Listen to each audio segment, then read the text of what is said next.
new world. Today, we'll go inside a grocery store to see how different things really are from just a couple months ago. We're always looking at the best interests of our crew members and our customers and the health of all of us. And you had a lot of good questions for people who caught the coronavirus, then recovered from it. It wasn't like the normal flu or any cold or anything like that. It felt really, really different, like I've never felt before. I owe you one good thing before we start. California sunshine plus lots of time at home equals sun tea, just like Mom used to make. Forgot how much I missed that. That's my one good thing. Type yours in the comments, and let's get started on Distant Socially.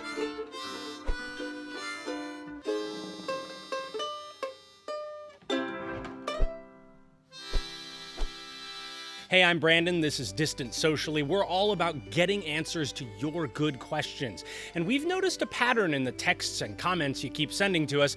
A lot of you want answers from people who've gotten coronavirus and recovered.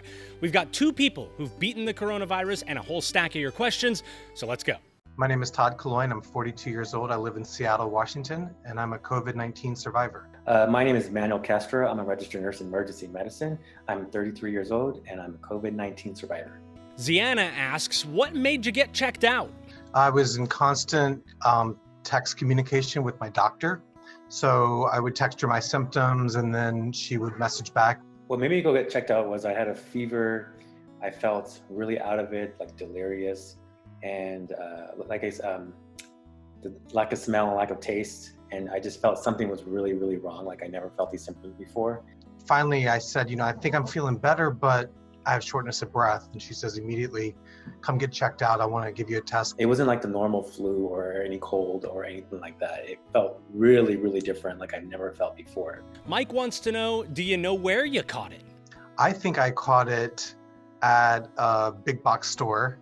I'm a nurse, so I got it from a patient. I guess I was taking care of a patient that was positive for coronavirus, and I guess must have passed it on to me. I was moving my cart around, and there were a few people coughing, and in retrospect, touching some of the packaging that I was touching, probably put it on my hands, and then it probably went into my face. We had PPE on, but still there's a risk of getting it, even if we have a lot of PPE on and stuff. So yeah.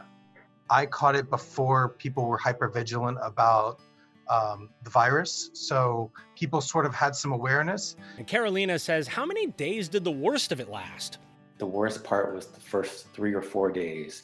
I was completely helpless. I couldn't move. I was really weak. So the worst of it, as I mentioned before, it's kind of a roller coaster. You have really bad fever, really bad headaches, and then you start to get a little bit better, you can move around more, and then the shortness of breath, and then, you sort of feel like you're not taking care of yourself if you're not just staying in bed and relaxing and getting better. Like within an hour, I was going down here real fast. And that was the scariest moment because you couldn't really breathe. You couldn't really catch your breath. The more I tried to do like laundry and whatnot, the worse I got. So I just had to stay in bed and make sure that I recovered. But after that, and after the getting extubated in those 3 days, I started feeling better, and that was okay. But before that, it was horrible. Ruth wants to know, what were the medications and treatments that helped you out the most? The biggest one they did was that trial medication they were doing. I'm reading stories about remdesivir, the medication that's doing really well in the clinical trials. That one seemed to turn me around a lot. They were also giving me antibiotics because I developed bilateral pneumonia. I was prescribed Tylenol, so I just did Tylenol all the time until I got to a point where I could be fine without Tylenol. So I was giving antibiotics, I was giving that antiviral medication, and of course my fluids and every electrolytes and all that other stuff. But I think the antibiotics along with the trial medication really helped me improve. The other things that I used is, towards the end, I used Mucinex for, to get rid of some of the congestion. And the other things I used were hot tea and soups to help clear out congestion.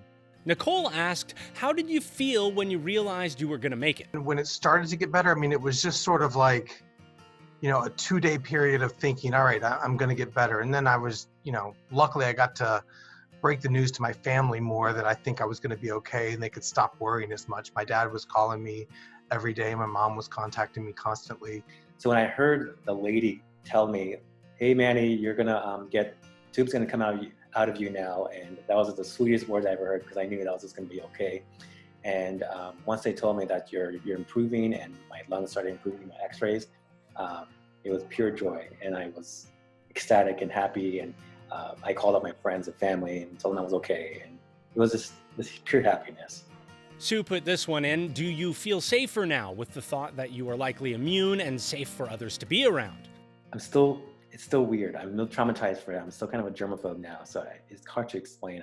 I'm still kind of like treating like everybody like I still have it, treating myself like I still have it, even though like I probably won't, spread it. But I felt like a superhuman for a while when I first was better, because I had been in bed for 2 weeks and I was like, I get to get out of the house and walk the dog, and I felt really excited about that. I went to a coffee shop even. We always want your good questions, and you don't even have to get dressed up to send them to us.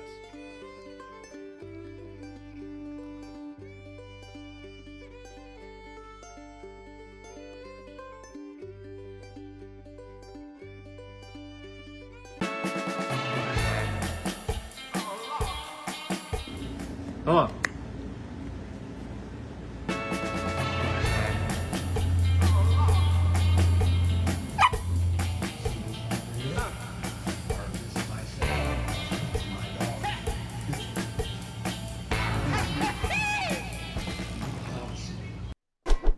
Let's explore part of our new world. Some people don't get to work from home, and today we're getting an inside look at a place that's not able to close, the grocery store, because we all gotta eat. At the Trader Joe's in Arden, things changed pretty early because of the virus. Producer Izzy Greenblatt takes us on a virtual tour with one of their lead workers, or as this chain calls him, the captain. Why did you guys start so early with all these practices, like well before a lot of other stores? It's just Trader Joe's. We're always looking at the best interests of our crew members and our customers and the health of all of us. And our crew members took the lead on it and coming up with ideas on different ways we can be safe for our crew members and customers and making it comfortable for all of us in the store. Currently, we're only allowing 40 customers in the store at a time. We got markers on the sidewalk in front of the store, 6 feet apart, that we ask all the customers to stand at. Line looks long when they first get up to the store, but they got to remember there's 6 feet between everybody, so the line's typically only about 5 minutes to get in the store. We have someone monitoring the door. We actually open the door for each customer too, so that we can monitor that. One of the big things that's very noticeable is the sanitizing the parts that we're doing out front. Wash it thoroughly before it's put back in for the next customer. Each register has plexiglass to protect the customers and the crew members. We got 6 feet markers at each one of the registers as well, and we're only opening every other register at this time to get 6 feet apart. All the crew members are wearing personal protective equipment. We have a bagger scheduled for each register, and every 10 to 15 minutes they're thoroughly sanitizing each one of the registers. Probably about every 5 minutes the card reader is sanitized. And in addition to the sanitizing the registers, we're scheduling a cleaning shift every morning. We spend 6 hours every morning. We have someone that wears a rubber suit, and they do deep cleaning on any surface that's touched throughout the store. The past 2 weeks, we eliminated many floor displays around the store just to make it easier for customers to get around and to have that space for themselves. Early on, we started off by eliminating our demo station, our samples in the store. Usually this would be a really busy area for us. So for customers, I would definitely tell them to wash their hands, wear the personal protective equipment, give themselves 6 feet of space at all times, and respect the customers around them. Oh, he's just getting his tail wet, you see?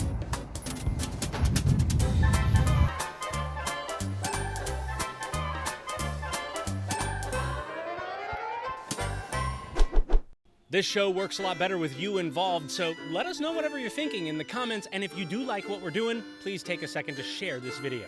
And thanks.